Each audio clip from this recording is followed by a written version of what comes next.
The downfall of Sting serves as a cautionary tale about the dangers of stagnation in the entertainment industry.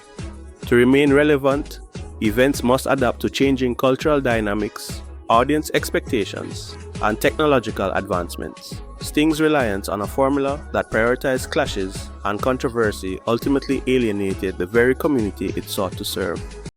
The importance of balancing tradition with innovation, fostering a sense of unity within the artist community, and prioritizing professional management cannot be overstated. While the era of Sting as the preeminent dancehall event may be over, its impact on Jamaican culture continues to inspire. The downfall of Sting reflects broader changes within dancehall and the entertainment industry.